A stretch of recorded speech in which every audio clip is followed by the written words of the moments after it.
Working in government in this decade has proved arduous for federal employees. The recent government shutdown, sequestration, and an uncooperative Congress make for uncertainty and frustration, especially for those in management, with employees asking questions. But a new style of manager is emerging. This modern manager, as government executive senior correspondent Kellie Lunney writes in the latest issue of the magazine, is adaptable, open, and able to work within the confines of the changing world of government management. She uses examples from the FBI and Treasury to illustrate the changing nature of the federal manager. Kellie's here to talk about the story and what makes an effective manager in the federal government in 2014.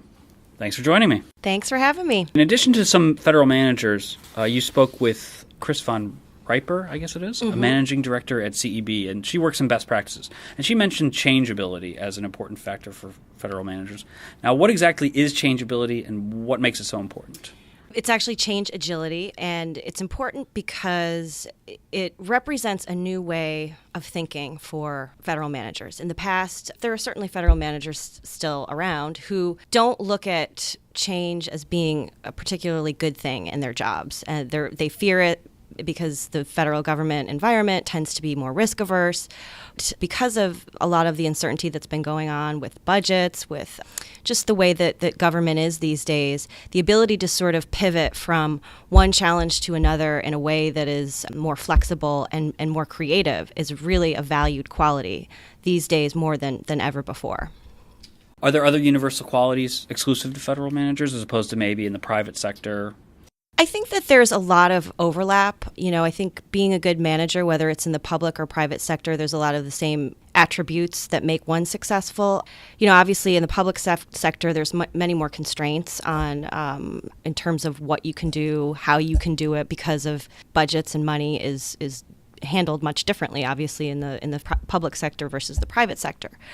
For federal managers, the one thing that has come up a lot in my reporting from people that I've talked to, that when I've asked them what makes a particularly successful manager, it's really the ability to communicate. And it's the ability to communicate with your superiors, but also the people that you manage. Those communication skills can be a little bit different depending on who you're talking to, but people really respond to managers who are straight with them, even if they don't know something or don't have the information, or the information isn't something that people necessarily want to hear. The fact that you're talking to them, telling them what you do know, what you don't know, is really important to people, because in the absence of communication, people tend to assume the worst. And that makes everything else much, much more difficult for managers. That sort of speaks to the example of Richard Haley, who's at FBI. He talked about his sharing abilities. Is transparency part of that communication? Sharing with both the customers, the public, and the employees? Absolutely. Transparency is a big part of communication. And I think, especially with government, there's a tendency to withhold information because you want to be on message. You don't want to rock the boat. You want to be able to get the resources that you need. And sometimes people feel like being too transparent or too honest or candid about something is going to ruin your chances at getting what you need or what you want. There's a way to be transparent. There's a way to be candid that is not off-putting to people and that doesn't sort of sound alarms or put a wrench into whatever kind of situation you're trying to create.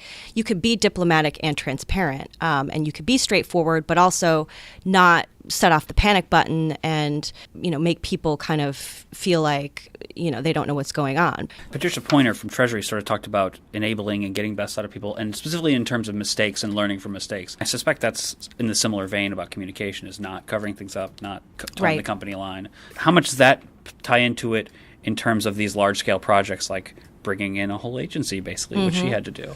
Well, in her case, and also in Richard Haley's case, starting up a whole new financial management system for the FBI, mistakes are going to happen. I mean, anytime you undertake any management challenge that big, there's going to be mistakes. The successful managers like Pointer and Haley built in time for those mistakes to happen so that they were able to learn from the mistakes during the process. And it wasn't a case of, okay, we're just going to go full steam ahead with this project. And then once it's rolled out and all of these things are falling apart and there's all these glitches, okay, then we'll fix it. No, they tested it. They did pilot tests. They, looked at things themselves. They sought feedback during the process from people who were using it in the pilot phase to see where some of these unforeseen challenges cropped up so they could fix that before they rolled out the entire project and before it became live. really good managers build in that time for the mistakes, because the mistakes are going to happen. It's just a question of making sure they happen in a somewhat controlled environment and being able to learn from them and being able to sort of perfect the final product. On Next Gov, we recently ran a story about the Deloitte survey of millennials and government. And Gen Y workers mentioned innovation and creativity is important to selecting a workplace, yet they don't find the government to be particularly innovative or creative. Now, Pointer had mentioned those specific qualities, I think, about it. She definitely said innovation. I know that.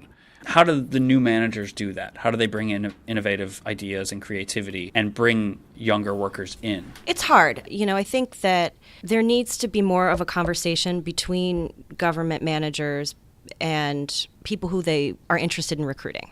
Since we're specifically talking about millennials, take that group of people. There needs to be an understanding of what do they want, what are they seeking beyond sort of the buzzwords of creativity and innovation. What kind of job do they see themselves in, and what do they mean by creativity? Does that mean they want to write? Does that mean they want to have more of a communication role? Does that mean that you can be creative in project management? And on the flip side, millennials need to understand that there's creativity in a lot of government jobs. It just doesn't happen maybe in the traditional way that people think of creativity. I mean, you're not sitting in an office making pottery. Right.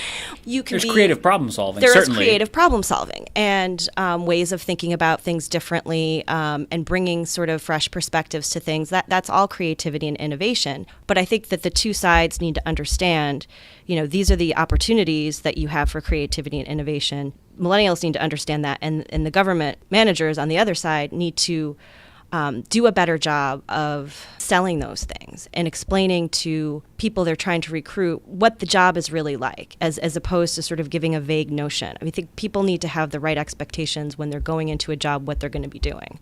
Not a lot of work, certainly not a lot of government work is glamorous. What do they emphasize when they're trying to sell jobs to the whole span of workers? Do they emphasize the making a difference part of it?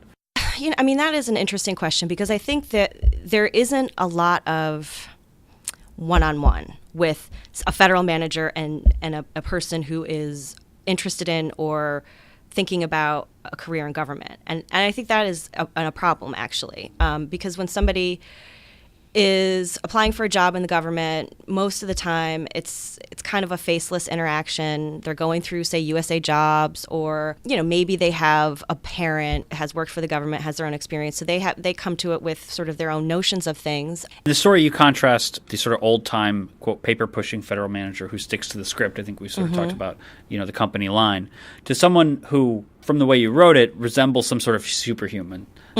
Don Draper as a boss, Oprah Winfrey's emotional quotient, and the sort of analytics and brain processes of Warren Buffett.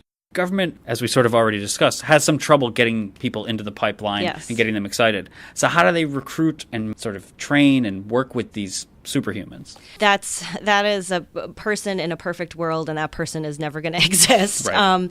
But the successful people try to have some of those attributes at different times, and on their best days, they can kind of do it all in a way that yields success. But I think that the important thing about both of these people, Haley and Pointer, they didn't come from the private sector. They had been in government a long time. The stereotype is that if you are somebody who's spent a long time in government, you're going to be less likely to be these type of people.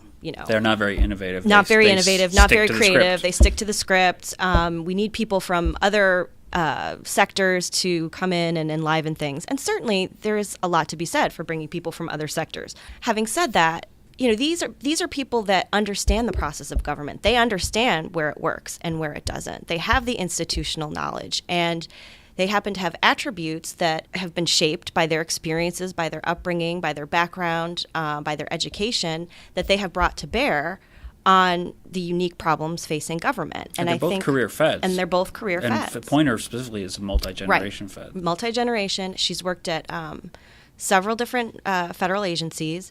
And I think that that experience of being in that environment, of having to manage through challenges. There's so many more constraints on federal managers and government managers at every level than there are on managers in the private sector, just by dint of the fact that the government is the public sector. You're dealing with taxpayer money. You're dealing with appropriations. You're dealing with transparency issues that need to happen. Trying to recruit somebody who is the Don Draper, Oprah Winfrey, Warren Buffett, that's impossible. But you need to look for those qualities. If you can get somebody that is, a good communicator like Oprah, somebody who is creative and thinks about how to sell things like Don Draper, and somebody who is responsible with budgets and can streamline and be forward thinking in terms of business practices, then you've got somebody who is going to be a successful federal manager. And I think too often people put managers in boxes like, they're good at this, and that's it. Part of the problem with government is just the way that it's structured in terms of people get promoted and based on longevity and seniority. And so people become managers because that's where they get paid more, and that's where they get more responsibility. And so you have a lot of people who are not qualified to be managers. They're not good managers, either because they're just never going to be good managers, or they weren't trained. They don't have the skills to be a good manager. They don't know what they're doing, or they don't want to be doing it, but they have the job because they wanted to make more money. They want the paycheck. They want the They wanted the higher card. grade. They wanted the whatever. That problem is a bit unique to government because of the way that the pay scales are structured and merit systems principles. There needs to be more flexibility in that, and certainly there needs to be better training. People need to understand when they become managers what the expectations are of their job. They need to be able to be educated about how to do their job well. You mentioned training. What's OPM's role in this, and is training and the pipeline any different than it was 10, 15, 20 years ago? Yes and no. OPM has tried to do a better job of emphasizing the fact that managers need to be trained. And they have done a pretty good job of saying these are the resources that we have that you can go to do that. And they have tried to do that, particularly in this budget environment, in a way that is more cost effective. Online training, video conferencing, networking events that put you in contact with other people at other agencies that have similar jobs and challenges. OPM, obviously, as the government's sort of HR shop, has tried to do a better job of saying these are the tools that are out there that you can use to be better at your job. These are the tools that are out there that you can use to help better recruit the kind of workforce we need. Unfortunately, OPM is also battling the same problems that other agencies are: lack of money, in some instances, lack of expertise in certain areas that they need. Candidly, it's not an area that many administrations put a priority on, even though at the end of the day, if you don't have a qualified, experienced, enthusiastic federal workforce, you're going to have a lot of other problems. That contributes to a lot of the stereotype of the bureaucrats, because no one's excited about their jobs because their managers stink. I mean, I imagine that's part of it. You've worked in government. Absolutely. And there are a lot of managers that do stink. Although in defense, I've had plenty of managers who stunk, and I work in the private sector entirely. Agreed. You can find a bad manager anywhere. I mean, it's... Hey, find a bad manager at McDonald's. Absolutely. I have a friend who works in government who obviously will remain nameless, as will her agency. She has a manager who, now I've not met this person, and I'm just purely going on her rendering of it. He is a clock in, clock out person.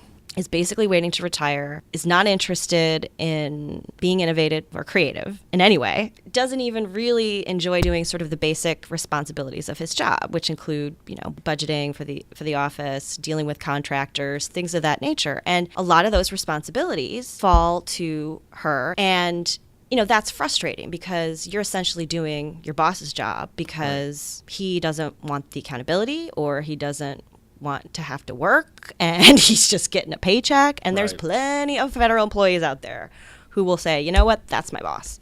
But there's plenty of people in the private sector that will say that's my boss. I don't think that's one or the other, sure. Right. Everybody's had a boss who was taking credit for things that they shouldn't, or didn't want to share in the success of the team. Increasingly in government, people who are that way are not being rewarded, and they're being called out more because it's just not working anymore. You can't phone it in these days. There's a lot fewer people. There's a lot more responsibility. When you don't have a lot of money and you don't have a lot of employees, that's enough to make you creative. And you have to be. This is why, the modern federal manager is really up and coming and something that we're going to see more of. I think it's a good thing. I think people are going to be more excited about their bosses because there's just you can't hide anymore. That's a great place to end. Thank you, Kellie, for being on with us. Thank you, Ross.